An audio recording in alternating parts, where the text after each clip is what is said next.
Meeting now. Thank you. All right, so pleased to welcome everyone to our April membership meeting. I don't think anyone's just joining us, but if you joined late, you can see the full Sustainability Ambassadors video on our YouTube channel, and I encourage everyone to subscribe to it. We also record these meetings, as you just heard the lovely announcer. So you can go to our YouTube channel and see our pre-meeting programs as well as see our meetings. I'm Chair Gray Murphy, Chair of the 34th, and I'm officially calling the April 2023 meeting of the 34th District Democrats to order at 7:33 p.m. We have a meeting stuffed full of important content this evening, so I'm going to be brief with introductory remarks, but I do want to say a few words. I really try to keep the focus local here, but I believe we saw differences in two states in the past week that are too remarkable to ignore.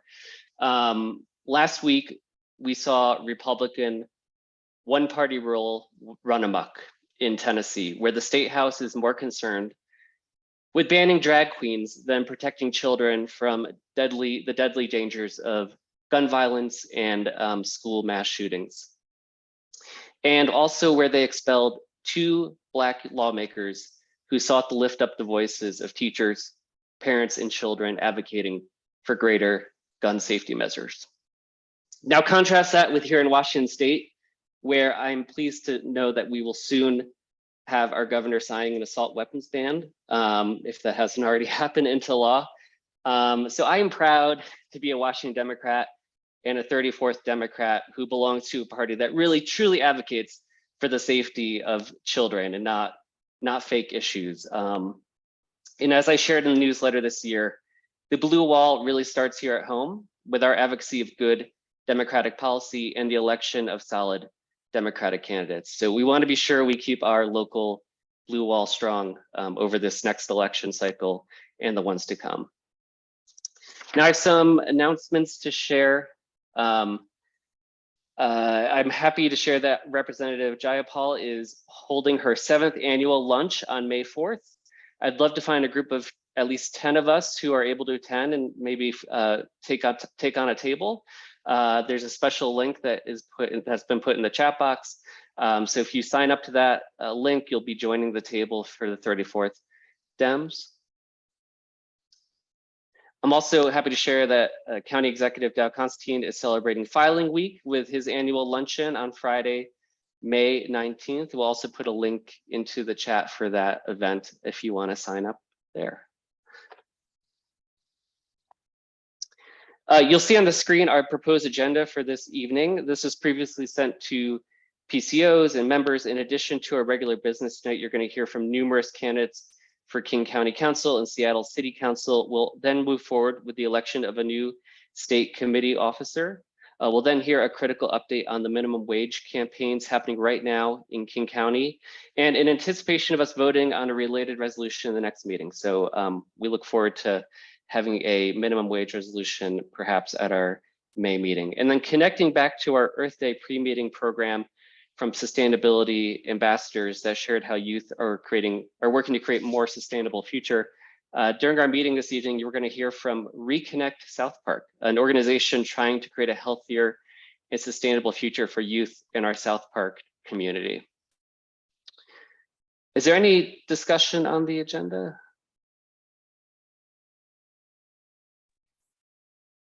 May I have a motion to adopt the agenda? That's why I'm raising my hand. I move adoption of the agenda. I second. Thank you. Are there any objections to the adoption of the agenda? Any objections? Hearing no objections, the motion passes by unanimous consent and the agenda is adopted. Thank you. The next screen shows the meeting minutes from our March 8th meeting. Again, these minutes were previously sent out to PCOs and members. Are there any corrections to the minutes? Any corrections? May I have a motion, please, on the minutes? So moved, Rachel. Rachel, Pam Thank you. seconded. Second. thank you. Are there any objections to the adoption of the minutes from the March 8th meeting? Any objections? All right, hearing no objections, the motion passes by unanimous consent and the minutes are adopted. Thank you. I am now going to move forward with our opening ceremonies. I'm going to turn things over to our first Vice Chair, Rachel Glass, to share our land acknowledgement. Thank you, Graham. On behalf of the 34th LD Democrats, I acknowledge the land on which we stand today as the traditional home of the Coast Salish and Duwamish people, the traditional home of all tribes and bands within the Suquamish, Tulalip, Snoqualmie, Puyallup, and Muckleshoot nations. Without them, we would not have access to this gathering or to this dialogue. I ask that we take this opportunity to thank the original caretakers of this land on which we live and work and who are still here. I'm adding a little addendum to this tonight. As part of the 34th Dems commitment to walking the walk of taking action beyond our verbal land acknowledgement, we're going to be offering ways that you can take action with us by donating to organizations that benefit Indigenous-led organizations in our district and in our country. I am going to put these links in the chat. Please consider your donation a way to solidify your commitment to the advocacy of our Indigenous neighbors. Thank So you, Rachel. check the chat. I will be putting those links in by the end of the meeting. I appreciate that. It's wonderful to see that we are taking action that backs up our words as well. I'd also like to recognize our elected officials present tonight and see if they have any legislative or issue-based announcements they'd like to share. Again, this is not a candidate portion, so let's keep it to legislative actions. But first, I'd like to recognize Seattle Council Member Mosqueda. Good evening, everyone. Thank you so much for all that you're doing in the 34th. I just dropped in the latest newsletter from our office at Seattle City Council. I wanted to draw your attention to the upcoming housing levy. I mentioned this the last time I had a chance to talk with you last month and the month before that, but the full housing levy timeline is in that link in our newsletter. And I wanted to specifically call out next Wednesday, we're going to have a public hearing on April 19th at 9:30, and then an opportunity for public comment all evening starting at 4 p.m. We know, as you all know, that in order to be healthy, you have to be housed. So thanks for your past work to support health services across our community, most notably by your endorsement of the behavioral health levy. Get those ballots in by April 25th for a housing levy across King County, or the health levy across King County. And let's complement it with a robust housing levy this November. So the chance to weigh in on that in Seattle City Council is on Wednesday, and then again towards the end of May, and we will hopefully get it out of our committee so it's on your ballot by the end of June.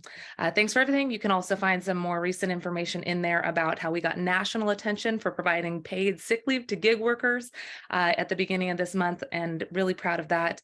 And lastly, if you haven't yet talked to your community members, your neighbors, your family about getting your tax returns in, there's free tax prep that we help fund through United Way of King County at all King County libraries, Seattle Public Libraries as well.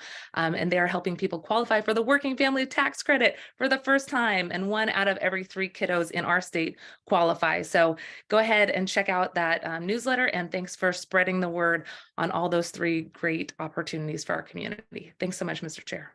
Thank you. Thanks for the reminder. I have to file an extension. I appreciate it. All right. And now we have, I'd like to recognize our Burien Mayor, Argon.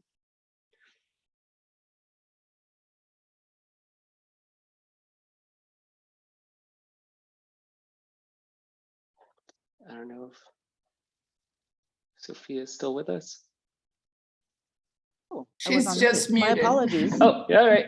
Hello. Well, so thank you, Chair, for giving me the opportunity to make some announcements. I just want to second the importance of supporting the mental health levy, that these crisis centers throughout the region will be really important to curb the mental health crisis in the county. So I hope people are taking the time out and to let their colleagues and friends know to support this.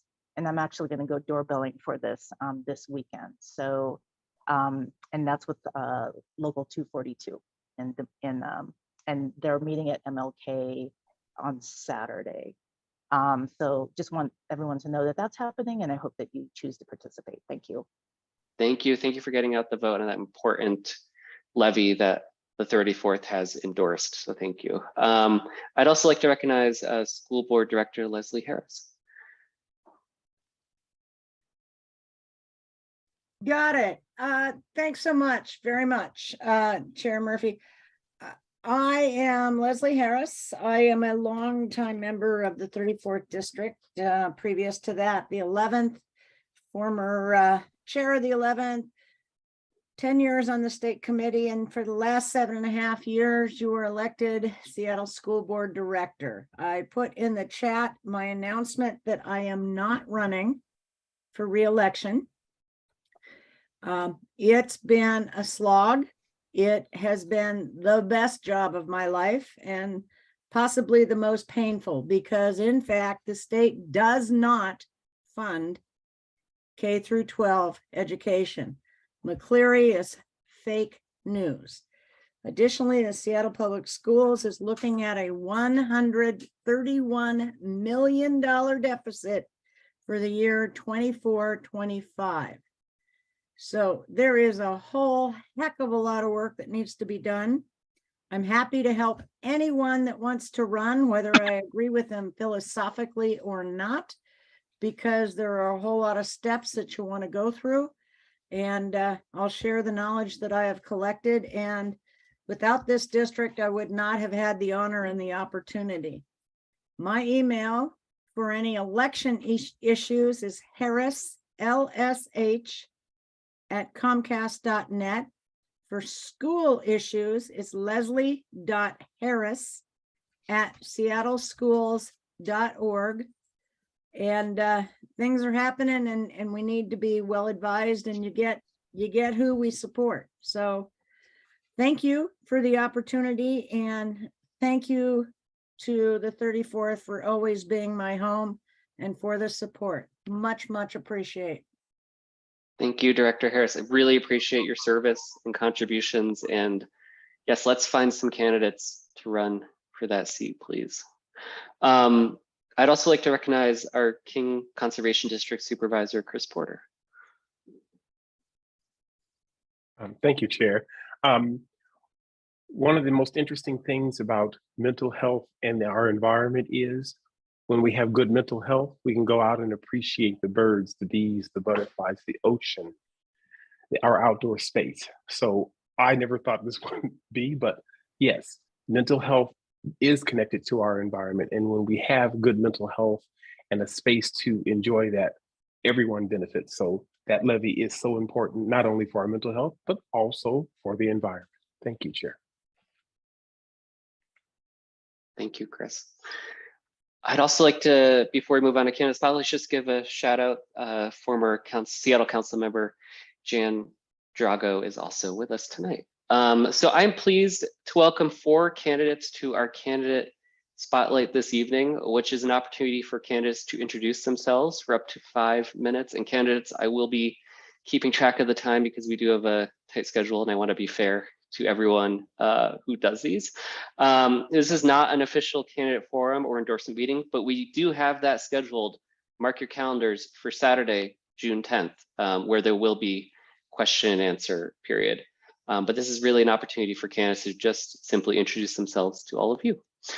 So our first candidate is Mayor Sophia Aragon, King County District 8 candidate. She's currently the mayor of Burien, a lifelong resident of the area, and has spent a career in healthcare. Sophia, I'll hand it off to you. Thank you so much, Graham, and thank you everyone for taking the time to start getting to know me if you haven't met me already or had the opportunity to work with me. So I'm Sophia Aragon. I'm the mayor of Burien. I'm the first woman of color to be elected to that position by the council. And there's 3 things I want to share with you, 3 areas that I will bring to the King County Council if elected. And first is really this connection and appreciation of the various jurisdictions that King County serves. Although I'll be in one district seat, with my city council experience, I really think it is important to look out for the benefit and the progress of all of the counties. So I will do everything I can to do that. Secondly, share with you about my connection with the Democratic Party. I know that the values and issues of the party is of utmost importance to this group. And then third, the policy experience that I bring over the years that position me well to serve this community. So first of all, the connection with the various jurisdictions. King County has such a variety of small communities, unincorporated counties, large, small, urban, and rural. And all of those areas I've had experience in. So my family immigrated from the Philippines and settled in South Seattle. I'm a product of Seattle Public Schools until my parents decided they needed to have more housing for their growing family and moved us out into unincorporated East King County, which is now Issaquah and Sammamish. And I didn't know it at the time, but looking back, I really did appreciate that it was the county that really supported all of the infrastructure, safety, roads, transportation in that young community, which, as you know, is now thriving. I also spent time on First Hill, which is part of the district. I'm a graduate also of Seattle University College of Nursing. I started my nursing career there in First Hill and Swedish Cherry Hill, and before I worked in the Rainier Valley. And when I was married, moved back to West Seattle, and again, kind of went into a similar situation that my parents did, is that when my husband and I were thinking about a growing family and looking for housing, we were really challenged over 2 years to find a house that we needed for a family that was affordable. And we actually ended up migrating down to Burien, which we found what we need. And of course, that became a wonderful opportunity for me to serve that community. And the other piece I want to share too is about being involved in the Democratic Party. I actually reflected on, so when did I become a Democrat? And honestly, I will tell you, it happened in 1981 when I was in the first grade and Ronald Reagan was elected.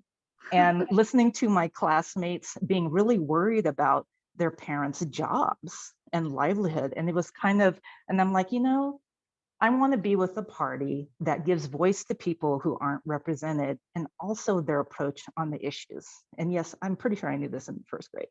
So, you know, I served as an Obama delegate because of his vision for universal health care.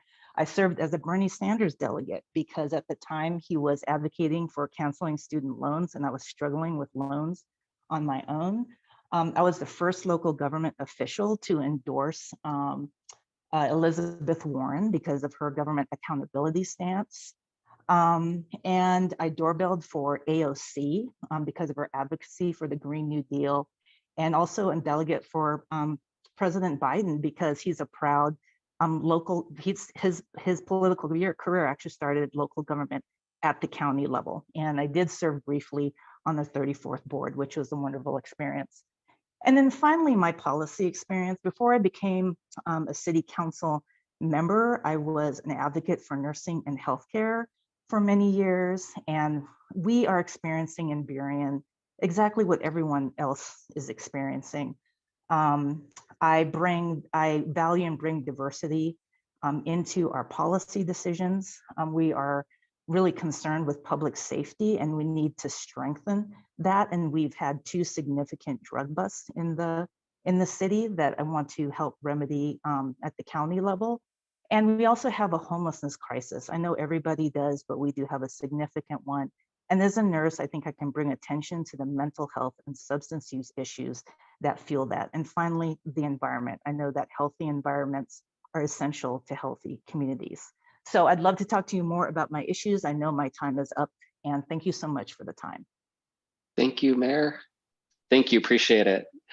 All right, next we'll hear from Maren Costa, Seattle City Council District 1 candidate who has lived in West Seattle for 20 years and holds multiple patents as a design leader in tech. She currently advises multiple climate startups, and fun fact I learned is she has an identical twin sister. So He gave away all my secrets. Thank you, Chair. Thanks to the 34th Democrats for giving me the opportunity to introduce myself to all of you. I'm Marian Costa. My pronouns are she, her, and I'm running for Seattle City Council representing District 1. I've lived in West Seattle for 20 years and Seattle for 33 years. I've been a cashier and a waitress here. I founded a nonprofit here. I worked in the tech industry for 25 years. My partner Andrew and I are raising our LGBTQ positive blended family of 4 teenagers here, one who's adopted out of the local foster care system, and all 4 who are in local public schools. And my twin sister lives across the street from me. So District 1 is my favorite district in my favorite city.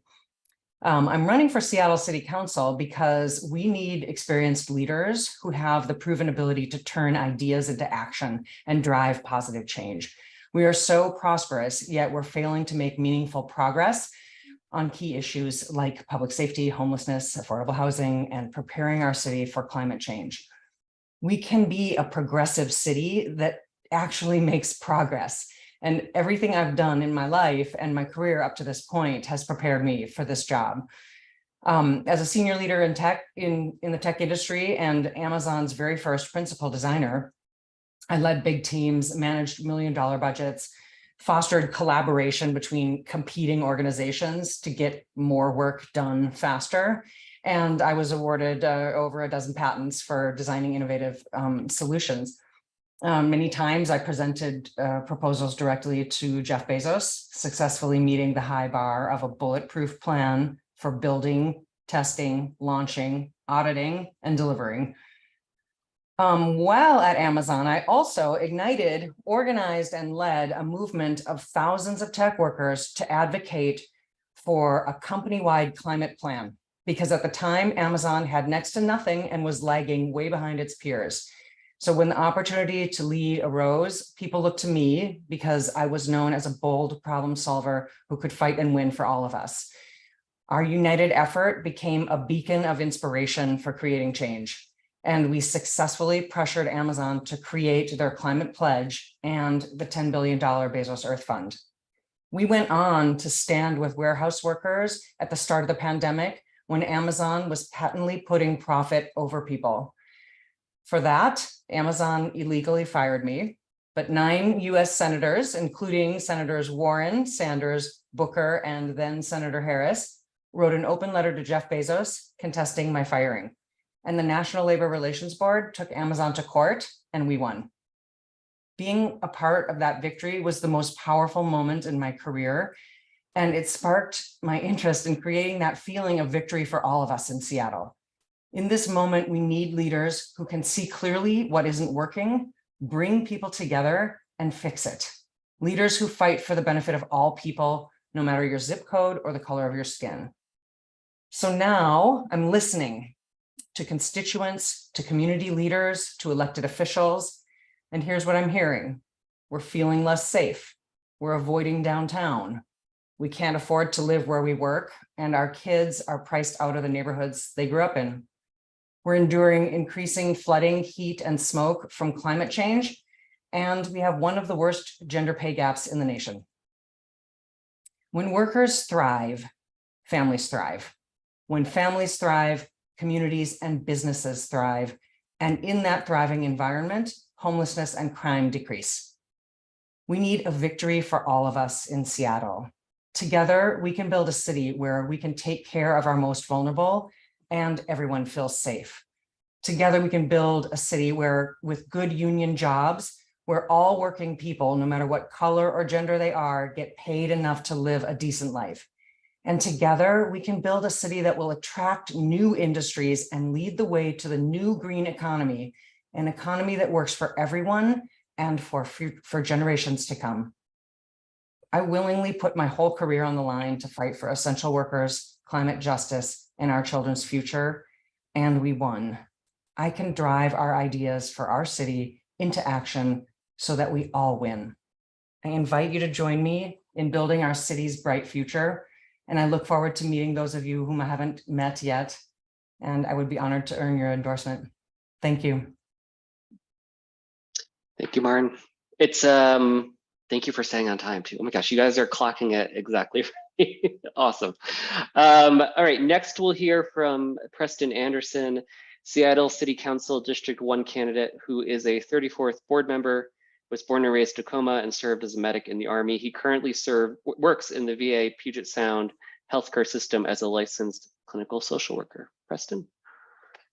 Hello, everyone. I'm Preston Anderson. I'm running for Seattle City Council, District 1. I hope to earn your support today. During our last meeting in March, our presenter was Steve Dashel, the director of the Southwest Youth and Family Services. And his presentation couldn't have been more timely. The presentation was essentially on the value of human service workers, and what he shared definitely resonated with me, considering that I've been in the human services field for 15 years, and 12 of those years, I've been a clinical social worker. I believe more and more people are truly appreciating the importance of human service workers, especially considering the growing crises of overdose deaths, homelessness, and untreated behavioral health. In fact, a disheartening statistic underscores this point and captures the extent of this growing crisis. Overdose deaths in King County in the year 2012 peaked at 271 deaths. Fast forward to 2022, that year we saw almost 800 overdose deaths in King County. Also in 2022 in King County, but mostly concentrated in Seattle, the number of deaths for homeless persons was about 300 individuals lost. This trend continues to go up year after year. And I encourage you to look at these statistics and investigate the trends yourself. With my clinical background and knowledge of social service systems responsible for housing people and supporting them with wraparound treatment, I can quickly work on the council to ensure that the city reverses the tragic statistic of hundreds of people dying on the street. During this campaign, I've been out to hundreds of homes talking with voters in District 1. And when I share with them my background in clinical social work, they're able to quickly make the connection that this is a critical lens that has been lacking on the council. And most have been enthusiastic with their support about a clinician joining the council. In my clinical career, I've gained valuable experience in inpatient psychiatric settings, which also includes forensics at Western State Hospital. I've worked with our aging and disabled populations and those with profound psychiatric disorders, essentially working with our most vulnerable and often those with the least power and without a voice. And also throughout my social work career, I've been a proud union member. I'm currently a member of the AFGE Local 3197. With my experience of working extensively in homeless programs, I intend to ensure that the programs and housing we offer our most vulnerable populations are built out quickly, that they are clinically appropriate, adequately resourced, provided with sufficient oversight to ensure high standards of care are kept. This will ensure that people do not continue to cycle in and out of homelessness and back into crises. I intend to incentivize the career path for human service providers in Seattle to grow out our cadre of frontline workers. And this might include grant money for a tuition fund for those current case managers wanting to pursue graduate education after some time in the field. I will also further build out our mobile crisis response teams, ensuring that calls triage for unarmed responses are met with a compassionate team of individuals skilled in crisis management. I will also ensure that our police force is adequately staffed to ensure that the department is capable of operating safely, both for its officers and the community. I intend to ensure that we have a viable plan in place so that the recently passed Initiative 135 is a successful and sustainable program.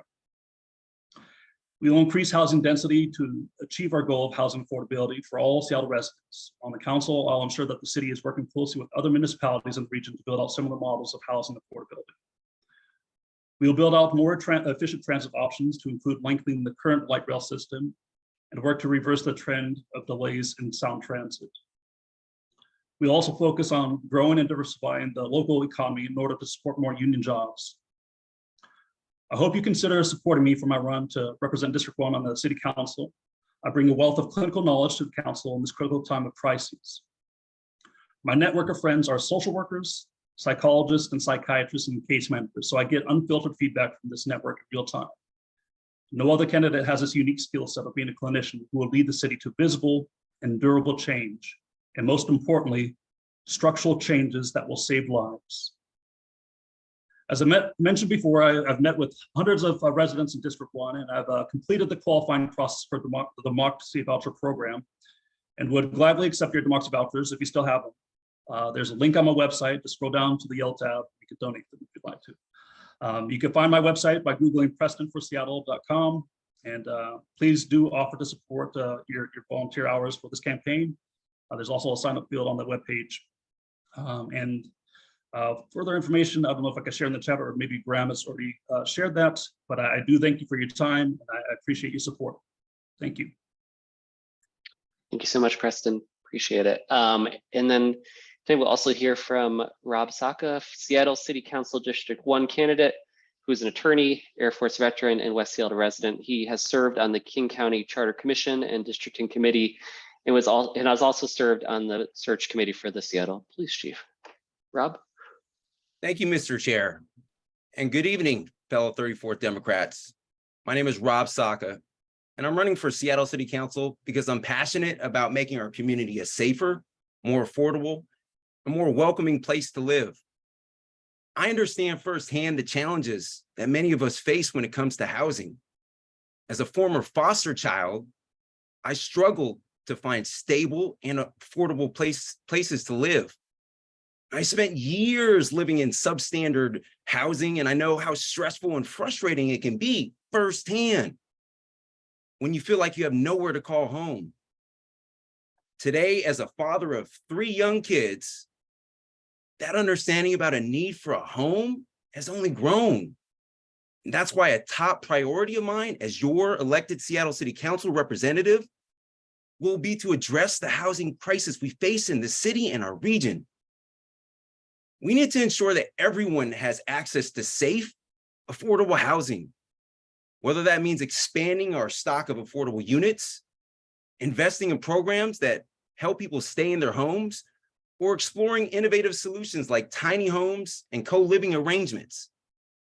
We also need to hold landlords and property owners accountable for maintaining their properties to basic standards of habitability, so that no one is forced to live in unsafe or unsanitary conditions like I personally have. Homelessness is another critical issue that I'm deeply invested in. I volunteered, spent hundreds and thousands of hours over the past decade plus volunteering, providing pro bono services to local nonprofits that actually help and support people experiencing homelessness, our own neighbors. And I know how much work needs to be done to truly address the crisis. It is unacceptable that so many of our neighbors are living on the streets, in cars, in shelters without adequate resources or support. As a city council member, I will work to invest in long-term solutions to address homelessness, including increasing funding for affordable housing and supportive services, expanding mental health and addiction treatment services and resources, and addressing the root cause of homelessness, such as income inequality and the lack of access to healthcare. I will advocate for more humane and effective policies around encampment sweeps and evictions. As someone who's experienced and overcome the foster care system, I know what it's like to wake up one morning and not know where you're going to rest your head at night. I know what it's like to be uprooted and swept away.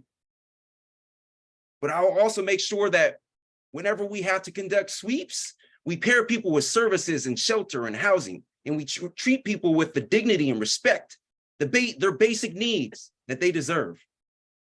Finally, I know firsthand that public safety is a fundamental concern for all of us. I'm hearing it all the time from voters and our neighbors here in District 1, having worked on police reform issues again for decades. I understand the importance of having well-trained, well-resourced law enforcement agencies that can quickly and effectively respond to emergencies. But I also know, as someone who has literally experienced police brutality firsthand as a Black man growing up in this country, that we need to address the root causes of crime and violence in our own community, such as poverty, addiction, and mental illness. That's why I personally support and have championed policies in the past that invest in community-based solutions to public safety, such as community policing, restorative justice programs, and mental health crisis response teams. I believe that by working together, we can create a safer and more just community for everybody. Folks, I'm running for Seattle City Council because I'm committed to making our community a better and safe place to work. I've been doing that work for a long time, and I would love the opportunity to do it as your elected representative in Seattle City Hall in District 1. I will fight tirelessly to address the housing crisis, to support our homeless neighbors, and to create a safer and more welcoming community for all. Thank you for your support, and I look forward to collaborating with you in the years to come. Thank you, Mr. Chair. Thank you, Rob. And thank you to all of our candidates for joining us this evening and for running for office. It's a really incredible responsibility. I appreciate you all for taking that on. As a reminder, only members can vote in our June 14th endorsement meeting. So that is June 14th is our endorsement meeting. And if you've never been a member, you need to become one by our May meeting to be able to vote. And that is also a hint to candidates if you want to ensure that your supporters become members. As I shared earlier, we're going to have a 34th District Candidate Forum in person. So for those of you that have been longing for in-person gathering, it's going to happen Saturday, June 10th. We are in the process of formally locking down the Youngstown Cultural Arts Center for that forum. It'll be from 1 to 4 p.m. We'll start with King County Council District 8, and then we'll move on to our Seattle City Council District 1 race. And we encourage all candidates to participate. We also need volunteers to help out with this forum. So if you are able to volunteer, we need help writing questions, we need help managing time, supporting setup and takedown of the event, and helping with food and beverages. Please let me know in the chat box or send me an email at chair@34dems.org if you're interested in being able to help out with this, pulling this forum off. We want it to be super successful for all of you. And then we'll also be sending out an opportunity for members to offer question topics they'd like to hear about in the forum. So stay tuned for that. Now some business to take care of. We need to fill our state committee officer male non-binary position. So we announced this seat being opened at our March meeting and shared it in recent weekly emails in our April newsletter. Each nominated candidate is going to be offered an opportunity to give a speech no longer than 3 minutes. Speeches will be given in the order which candidates were nominated. Only duly elected PCOs elected for the 2022-2024 term may vote for the state committee officer male non-binary position. Okay, I'm going to make a call for nominations now. Are there any nominations for the state committee officer? Mr. Chair, Joe McDermott. Councilor McDermott. Thank you, Mr. Chair. I nominate Ted Barker. Ted Barker. Councilmember Joe McDermott has nominated Ted Barker for state committee person. Is there a second? Chair Murphy, this is Gina Top. I'd like to second. And Gina Top has seconded. Are there any additional nominations for our state committee officer position?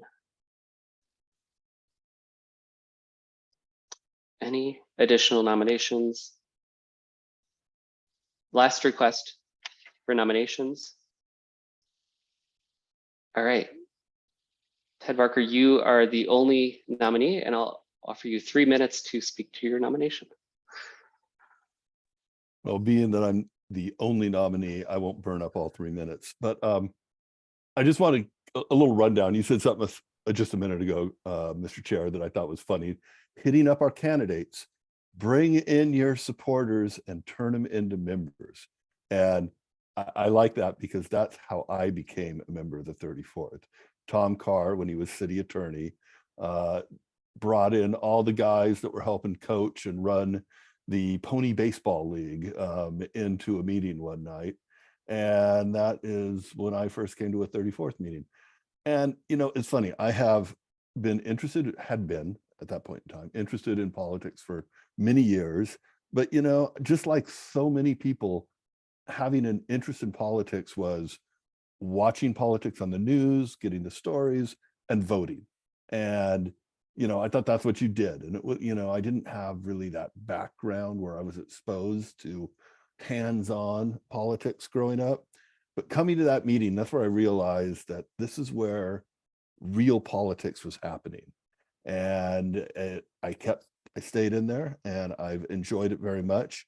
I really like local politics, and that's kind of where being involved with the 34th gives you a great insight to and allows you to get to do that.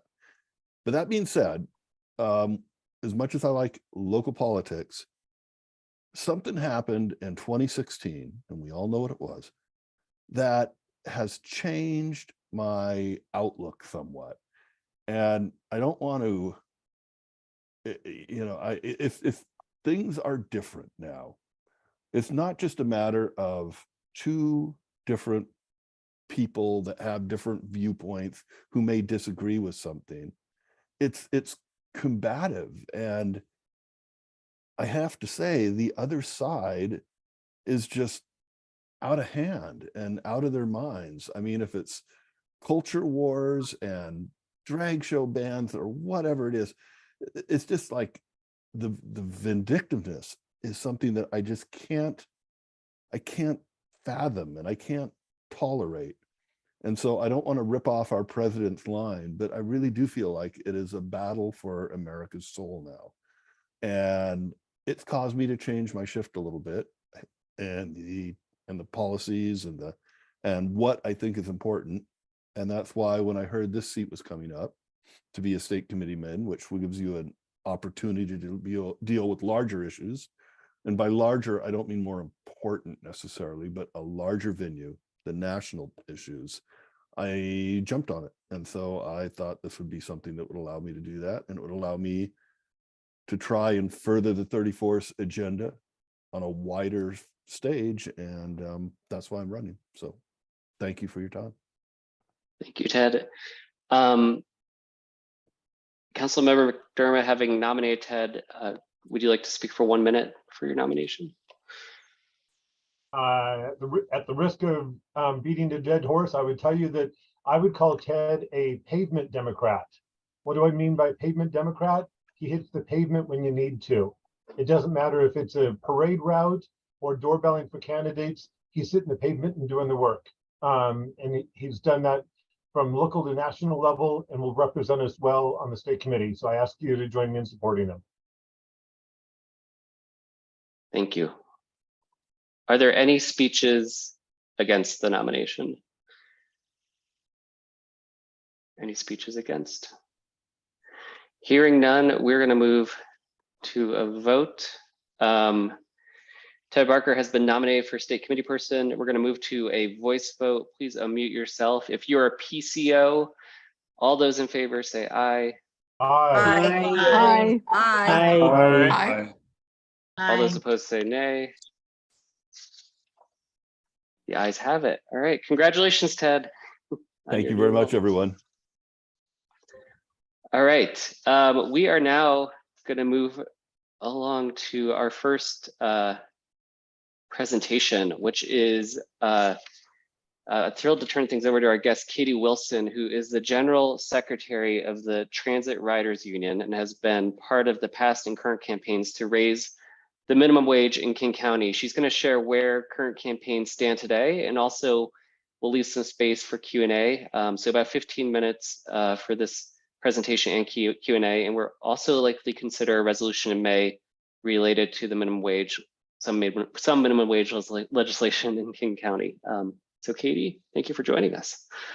Hi, everyone. Thank you so much for having me at your meeting.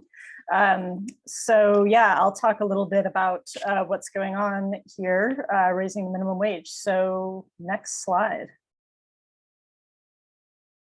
Okay, so many of you are probably familiar with this, but I will just go through this to make sure we're all on the same page. Here in Washington State, we have a statewide minimum wage, which is currently at $15.74 an hour.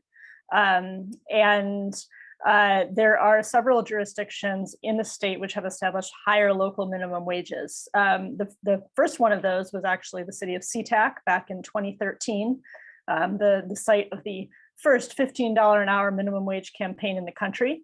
And of course, once established, that wage goes up every year with inflation, which is important because $15 doesn't buy what it used to. So as you probably noticed. So this year's SeaTac's minimum wage is actually up at $19.06 for hospitality and transportation airport related jobs. Seattle, the following year in 2014, passed a higher minimum wage through city council. And this year that has now risen to $18.69 an hour. And last year, the Transit Riders Union was involved in building a coalition and running a campaign in the city of Tukwila to raise the minimum wage to a level comparable to those neighboring cities. And we did that by a ballot initiative.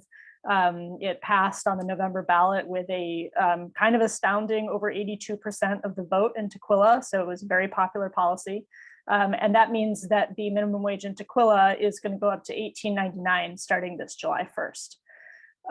So that's kind of the state of play. Now, of course, unfortunately, the cost of living in our region is so high, and especially housing costs, that even these minimum wages, you know, as you know, if you work a minimum wage job or know someone who does, it's really hard to make ends meet still. So in order to kind of comfortably afford a market rate 1-bedroom apartment in King County, you would need to make over $30 an hour at a full-time job to avoid spending over, you know, 30% of your income on housing costs. So raising the wages is actually very important in jurisdictions around the county that have not yet done at least what SeaTac, Seattle, and Tukwila have done, just to help people like make ends meet a little bit more.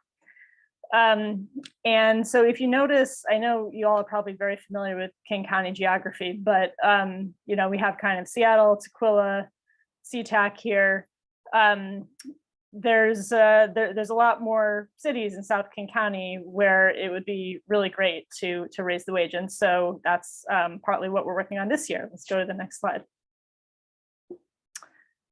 Oh, first I wanted to give just a little bit of background more from the Tukwila campaign. Sorry, I forgot what I actually put on these slides. So before we launched that campaign last year, we did a lot of outreach. So we talked to workers at South Center Mall.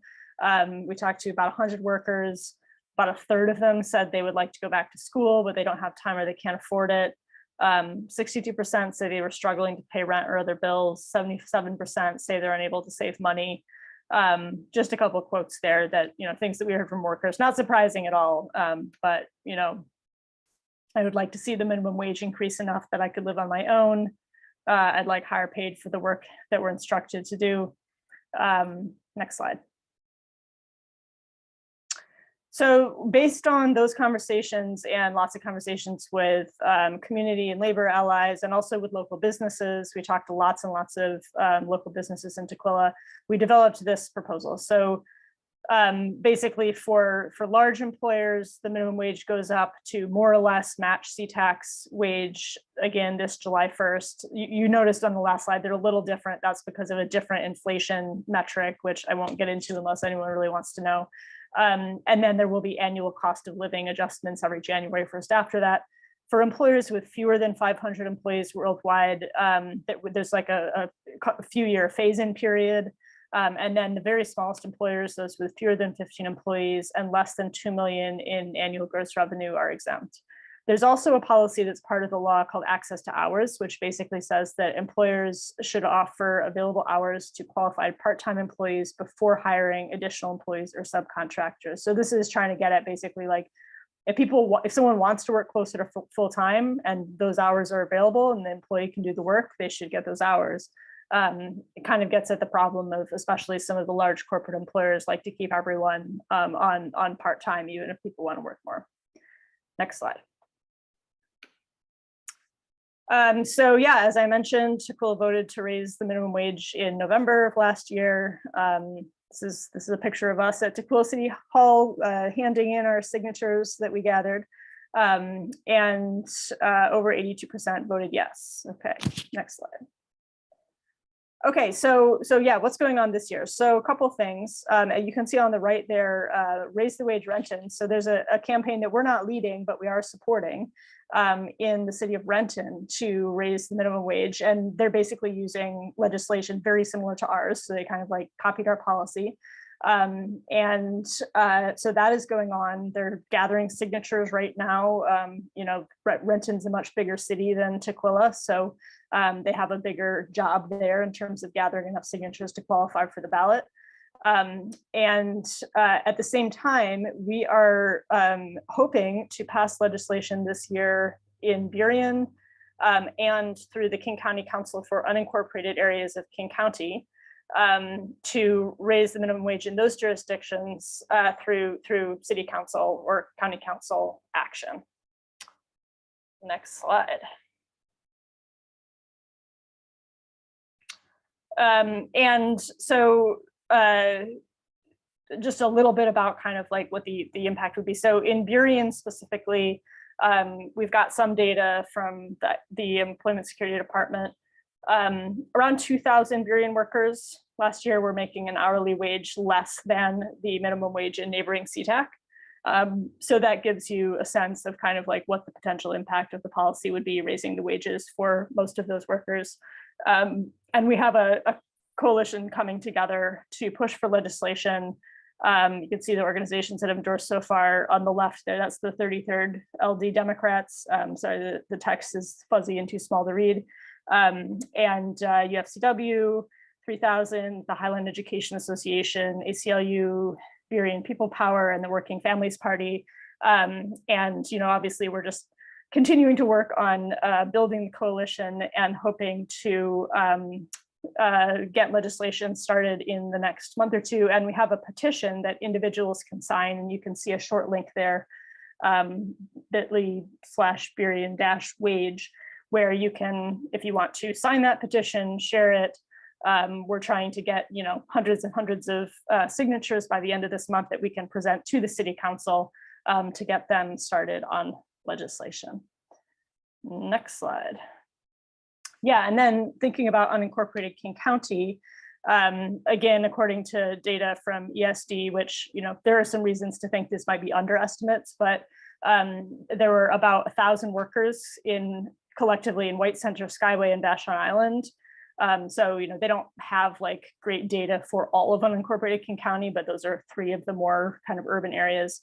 So about 1,000 workers who are making less than the minimum wage in SeaTac. So again, gives you just a sense of what the impact of that policy could be.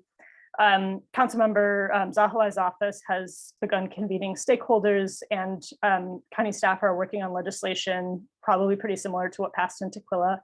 And I know that Councilmember McDermott has also expressed his enthusiasm for this campaign. And so we're also, you know, just doing some outreach and trying to build a coalition to support this upcoming legislation. We don't know exactly what the timeline is going to be yet. Next slide. Oh, no, that's it. Okay. So yeah, I'll stop and happy to take any questions, but we would just love to have your support for both of these efforts, since your district, you know, includes some of both of those jurisdictions. Katie, I just had a question for you. The Tukwila pass-through initiative that voters voted on, is that, but it seems like you're doing it differently in Burien. Yeah, that's right. So, I mean, I will say that, like, you know, TRU, like, we kind of bottom lined that initiative in Tukwila. And, you know, we're a small organization, and it was a lot of work for us to, you know, gather those signatures, you know, qualify for the ballot. And so, I mean, I think ballot initiatives in other jurisdictions are a very legitimate strategy, and hopefully they make it in Renton, but it's, you know, it's a lot of work, a lot of resources to make that happen. And so this year we kind of identified Burien City Council and King County Council as 2 councils that we thought were, you know, progressive enough and interested enough in furthering workers' rights that there was actually a council pathway. I think there's not necessarily any other council in King County right now where there's a really clear council pathway. So that was partly why we kind of zoned in on those 2 jurisdictions. And also, I mean, conveniently, they are kind of like adjacent to these other jurisdictions that have already done it. So I think there's kind of a natural move to both of those. Thank you, Chris. Yes, thank you for your presentation. My only question / concern is the minimum wage is great, and I certainly want to do everything I can to help see it higher, to make it a livable wage. But there's also the joint issue of income inequality for women, in that, let's say it is 1869 in Seattle, and a position that starts that she may be offered $18.69 because that's what the law says, but her male counterpart in the same position with the same years of experience, many studies have shown may be offered $2 or $3 more an hour. And just that inequality still leaves her at a huge disadvantage. And I'm just wondering, are there any guardrails, or how does that get addressed in this?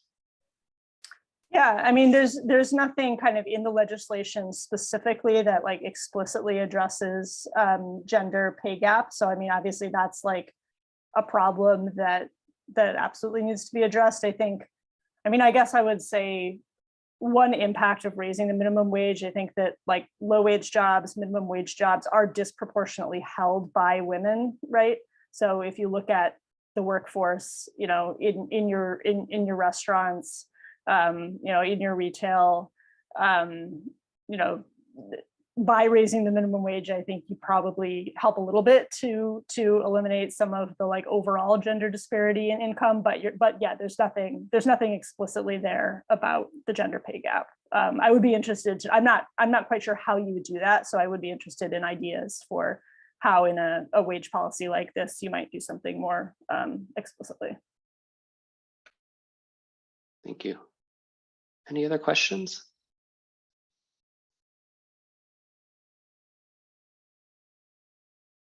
All right. Well, Katie, thank you so much for your time this evening. And as I shared earlier, we may be looking towards a resolution for that Burien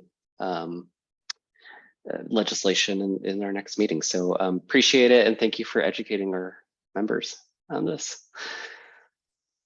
Great. Thank you so much. I'm just going to put in the chat a link to the Burien petition before I leave here. Appreciate it. All right, I'm now going to turn it over to our next presentation. So as you all know, South Park is a vibrant neighborhood in the 34th, and I'm pleased to have Maria Ramirez joining us, who is the project manager for Reconnect South Park, a campaign for a healthier South Park community. She's going to share what that project is all about and take some questions too. And Maria is also a member of the 34th as well. And a PCO. And a PCO, thank you. Thank you, Chair. Hold on. Okay. So I'm here to talk about Reconnect South Park, and Robin Schwartz, another member of the planning group, is on the meeting as well. And I'll have her join me at the end when there's Q&A. So next slide, please. So the project's called Reconnect South Park. We're a coalition of people, a combination of community people, designers, and media people, like a videographer and a writer and a photographer. And so we're working to build to come to a vision with the community about what would happen. We're going to take a look at Highway 99. Next slide, please. I don't want to get ahead of the story.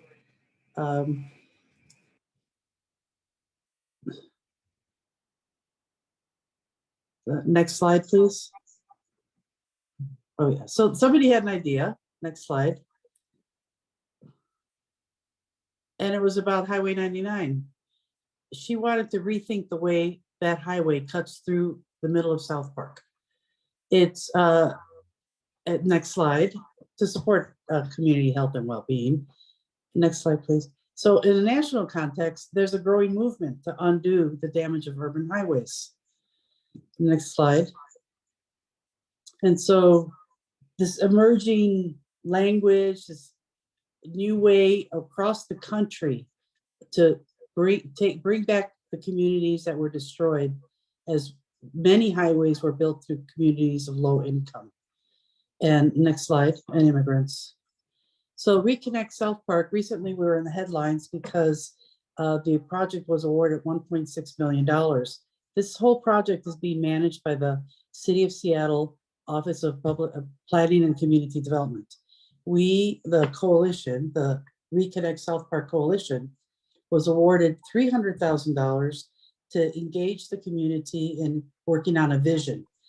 Another $300,000 that came from WSDOT, this whole $600,000 before the 1.6 million. We had $600,000 awarded to the project to study the feasibility. About half of it is going to technical studies, and the other half is building the capacity within the community to actually create a vision for what they would like to see if this highway was to be removed.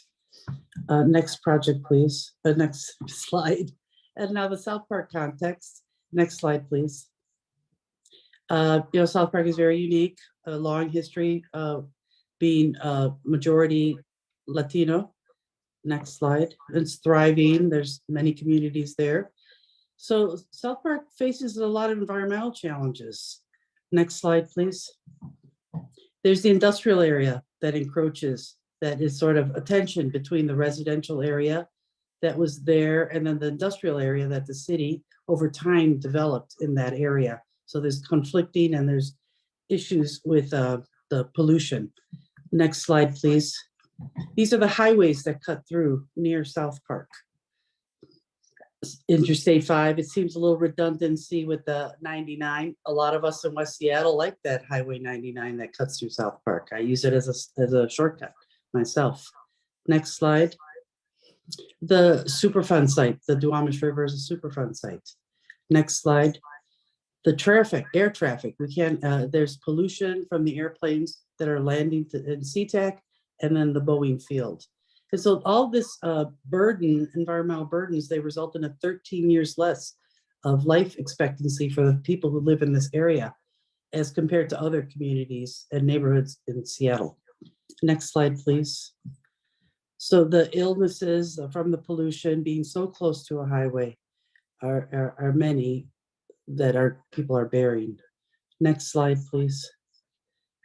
So this is what it looks like if you look at how the pollution over the area from the airplanes and the cars and the industrial area.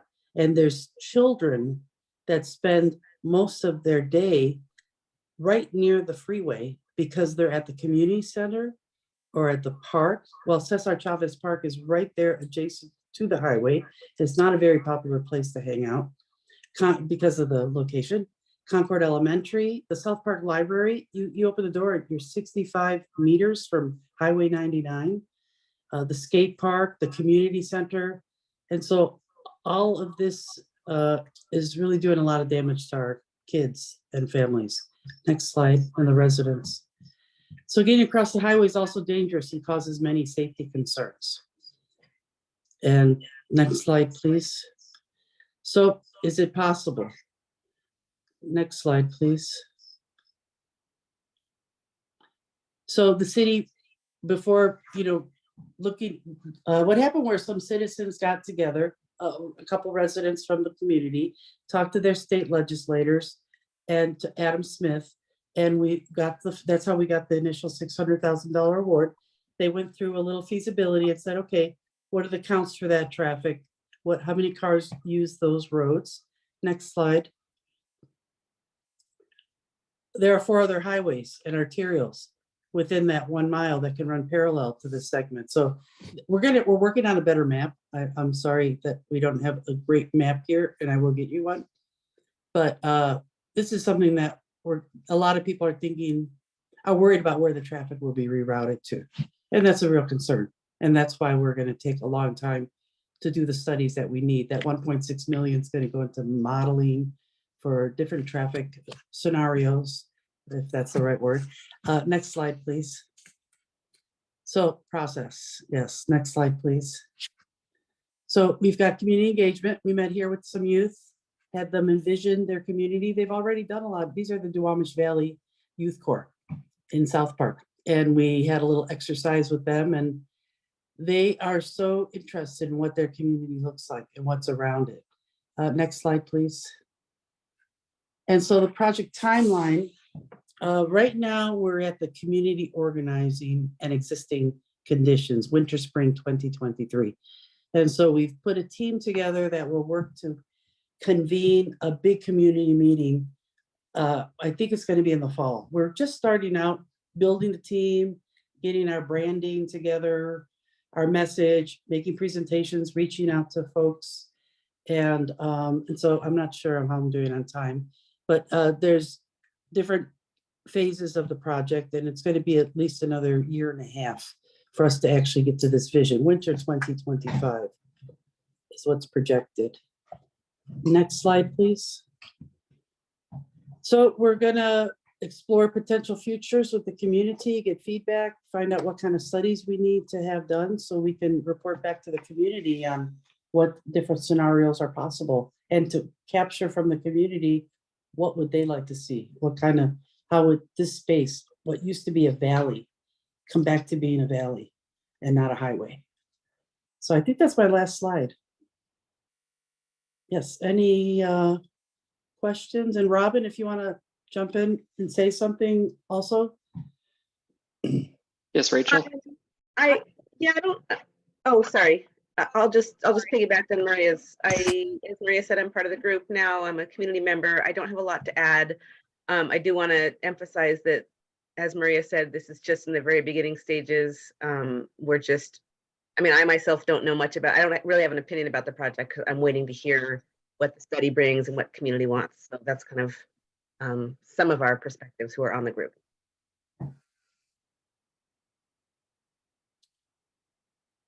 Rachel? Thank you. Thank you, Maria and Robin. This sounds like such an amazing project. I am super excited about just the development as we go with it.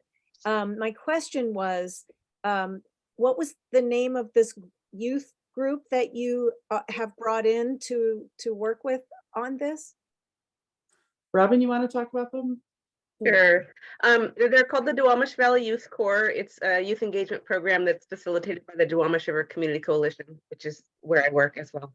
And yeah, it's just youth in the Duwamish Valley. We do a couple cohorts a year. It's like an environmental justice kind of education and work experience group. I'd be happy to, well, I could post a link in the chat if you're interested. Thank you. That would be great.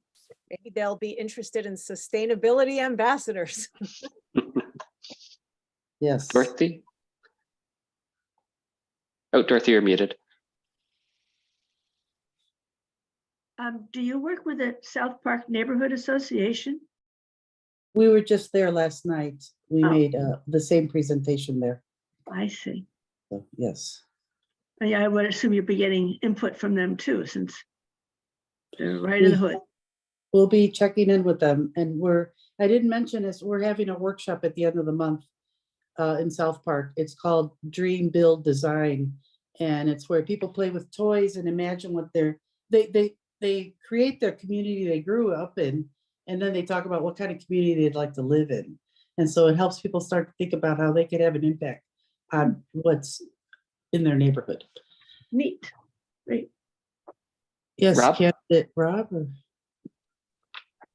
Yeah, thank you so much, Maria and Robin. Very insightful, very empowering, and thank you for shedding light to all of us on a really important issue that impacts equity, environmental justice, and so many things. So I'm just curious to learn a little more from your perspective, and I do understand super early in the journey, and just got this funding in the technical design phase or whatever, or investigation stage, which makes sense.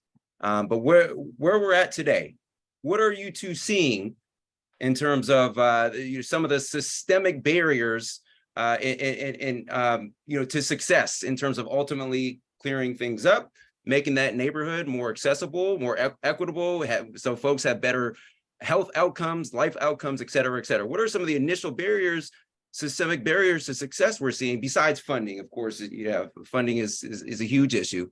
But what are some of the barriers? And then also, what's the timeline? Mm-hmm. Well, Robin, do you want to? Sure. I can share a couple of my concerns about the project and what I see as barriers. My biggest concern at this point is what's going to happen to the rerouted traffic. I'm really interested to see what the studies show as far as traffic into South Park or Georgetown. We don't want to see more freight in our residential streets. And then the second part, or my next biggest issue is, and I don't know where this will come in the process, but I don't want to see that area repurposed without a stipulation that, a big proportion of it goes for affordable housing or mixed use housing, but housing that will stop the displacement that's happening in South Park. That's really critical to me. And if we, as a community member, if we remove the highway, but don't ensure that there will be housing for folks that are being displaced now and have been displaced for the last 15 years, it's not going to be worth it to me as a community member. So those are my sort of big concerns. And then I'll turn it over to Maria for her concerns, and she probably has more idea about the timeline. Well, I'm not sure I understood your question, Rob. But my answer is gonna be affordable housing is a big barrier right now for everybody, holding everyone back. Displacement, the rising rents, having to leave their community and going places without a safety net. And so, I think the financial, the City of Seattle Office of Public Planning and Community Development, ranked in their study, South Park has a low rate of opportunity, high risk of displacement. And so there's the health issues, which agencies like DRCC work to get out the word on, don't eat the fish and, different things. But I think a big barrier, I think for me, it's a lack of affordable housing. Yeah. Thank you. And Chris, I think we have time for one more question. Yes, and thank you, Maria. It's good to see you. Thanks. I've been riding my bike through South Park for the last 15 years and have certainly seen firsthand the gentrification going on, but also the increase in noise pollution. And I was wondering if you could talk to us a little bit about that. For me, even as a cyclist, it is quite noticeable over that period of time how much more noise pollution there is cycling through South Park. I haven't seen any studies of the noise. I could ask. I'll have to get back to you on that. I don't know, Robin, if you've heard anything. I know there's a lot of monitoring in the area. Yeah, I mean, I think from my perspective, through my work at DRCC, I think we talk a lot about air quality, which obviously noise pollution impacts air quality because where's the noise coming from? Yeah, I don't know what the rates of increase have been, but it's always been an issue. We have the highest rates of hospitalization for childhood asthma in the county, if not the state.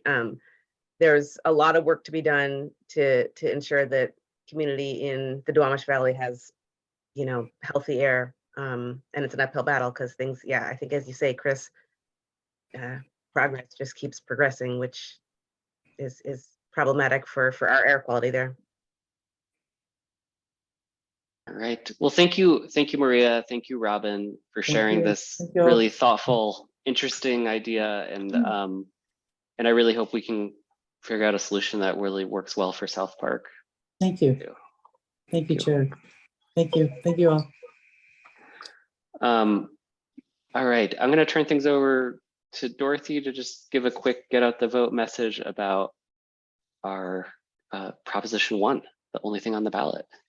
Yeah, it is the only thing on the ballot, and as a result, I would expect low turnout. And I have to say, I was a little disappointed that I really only got walk lists for those people who volunteered on Monday of this week. And so I do hope that with our efforts, and I know there's text banking going on, so if anybody would prefer to not canvass, but to text bank, please let me know. PCO, what's my email address, Carla? It's PCO@34dems.org. I'm sorry, did you hear it? That's it. Yeah, that was it. Right. And, again, if nothing else, just make sure that your friends and family get out and support this measure and vote. I do think it's going to be a lot closer. When people think about an increase in property taxes, it's oh my goodness gracious. So all I can say is we have to do what we can in the short amount of time we have available to make sure that we can get out the vote and get this thing passed. I only wish that maybe the campaign had started a little more in earnest 2 or 3 weeks ago, but that's behind us. So we move forward. Thank you, Dorothy. Yes, and please remember to return your ballots by Tuesday, April 25th. Put them in the Dropbox or put in the mail if you have enough time. All right, we're now going to move forward to our budget. At its March meeting, the board approved sending the fiscal year 2023 budget to membership for approval. As a reminder, our fiscal year runs from May 1st to April 30th. The draft budget was provided to members and PCOs on April 1st, according to our rules. This budget generally aligned with previous year's budgets. It's intended to give us resources to support our endorsed candidates and ballot initiatives this election cycle, and also have enough funds to set us up for success in the next cycle. It also offers us funds to have more in-person gatherings and events, such as the forum that we'll be having in June. And it gives us resources to do community outreach and meet all of our compliance requirements and communication needs.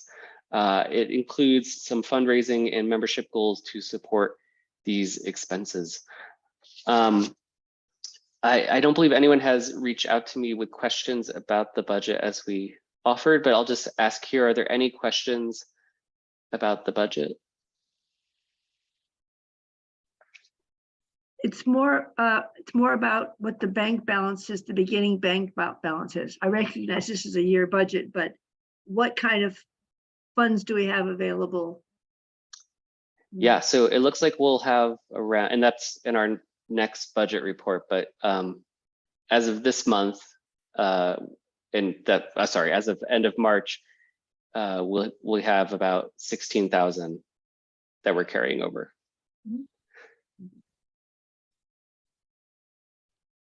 Any other questions? All right. May I have a motion on the budget, please? So moved. Rachel. Second, Julie. Second, Julie. Thank you. I'll now ask for a voice vote. All those in favor of approving the motion in the budget, say aye. Aye. Aye. Aye. Aye. Aye. All those Aye. opposed say nay. Aye. All right, the ayes have it. The budget is approved. Thank you. And then turn it over to Julie to share our March financial report. Okay, hi, everybody that's still here. Our beginning balance was not March, February's beginning balance was $16,057.80. Sorry, that should say, Yeah, yeah, March 1st. Whoops, that, sorry about that. I saw that and went, what? Okay. There we go. Like, huh? Okay. Our income was $1,111.97. Our memberships were $1,095. Our bank fees paid from members were $16.97. Our expenses were $673.39. These were basic fees, nothing extra. Our ending balance was $16,496.38. This is the combined balance from both our Umpqua and BEC accounts. The Umpqua account is now closed. All of our funds are now in BECU, and our total is the $16,496.38. Any questions? All right, thank you, Julie. And I also want to appreciate Carla and Julie for helping to get the Umpqua account closed and moving us all over to BECU. And then, yeah, our current membership is at 146, and that's about 25% drop from this point last year. So as Carla noted, please, let's increase our membership. Let's get our Democratic folks to join. I've gotten my family and friends to join. Let's get more of those folks in the door. All right, good of the order. Anyone have any good of the orders? Carla, do you want to speak to the day of service on May 20th? Yeah, that's great. Thanks, Graham. So our Mayor Harrell, last year, I believe, was the first year of the day of service on May 20th. This is something that happens across Seattle. They do multiple events, multiple community service sort of events. And I would love to see, you know, even if it's a few folks, you know, sign up and join me as we join the day of service, one Seattle day of service. More details will come probably, I'm hoping in the next week or so. We have signed up to participate, and we're just being, you know, put into their system as far as where they would like to put us, as far as where the location will be. But it is definitely on the 20th of May. So if you can mark your calendar, come hang out with me. We'll go get a beer afterwards, make it a fun day. Would love to just be, you know, be part of this day of service, because that is, you know, to me, a big democratic value is serving the community. So join me. I'll put my email in the chat if anybody is interested in doing that. I will get you on the list. Thank you, Carla. Great, not being, oh, I'm sorry. And It's great not being president anymore. I love it. Okay, is someone else? Okay, we had to reschedule last month's West Seattle Democratic Women event, which was Patricia Whitefoot from Yakima Nation talking to us on the topic of beyond land acknowledgement. I almost said, hey, Rachel, we've got a program as well to talk about what is the a Native woman's take on what we could be doing beyond the land acknowledgement. This will be on April 27th, and it is a midday meeting. I will be sending out information about how to sign up if you want to attend. I think this is a wonderful opportunity to talk to an educator who has been very active and as was pointed out earlier, a DNC member representing Washington State. So she's a wealth of knowledge and wisdom. So I hope you will join us. Thank you. thank you. And Steve, I think you have your hand up. Oh, yes.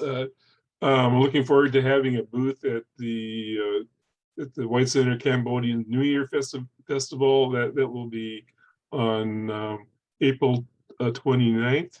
It'll be all day, so it'll be it's right in downtown, the area of White Center. So if you're interested, you can contact me at outreach at 34dems.org, and we'll get you set up. You can come and join us anytime. Thank you. Thank you. And Maria, do you want to share about the Habitat home? Sorry, I was trying to get the flyers into the chat, but I'm not sure I'm able to figure out how to do that. Oh, thank you. Thank you, Chair. I can do that, Graham. I'll put it Can on. you? Okay. I don't know how to. I don't know if I'm like just not thinking. There are a number of homes going for sale in South Park. I don't know if we can show the flyer or if you're going to send them in the chat, but they're accepting applications starting May 1. If you live in the Duwamish Valley area, you can, there's a code to apply sooner. So I want to encourage folks to look at the qualifications for the income. That's probably the most strictest part of this deal. It's not for everybody because you have to meet within a certain income guideline, and the flyers have the table with the income based on family size. So it's a 3-bedroom, 1.5 bath, No, 2-bedroom, 1.5 bath. And I believe they're on Director Street, 819 Director. But please look at the flyers, and I put my email address in one of my chat messages. Feel free to contact me. Great. Looks like we got the that'd be flyer really in the good. chat there. Awesome. Okay, thank you. All right. Last month we had our 2023 candidates at our March pop-up social. Our next one's at Prost. I hope you all will be able to join us on April 28th in West Seattle. And then finally, the next board meeting is scheduled for April 19th at 7 p.m. You can contact me for details, and our next membership meeting is May 10th with a pre-meeting program at 6:30. Is there any further business anyone would like to share? All right, well, if there is no further business and no objection, the meeting will be adjourned. All right, there being no objection, the April meeting is adjourned at 8:58 p.m. Thank you all for joining us tonight, and I'll see you next month. Thanks. Thank you so much. Good night. Thank you. Great meeting, everybody. Thank you.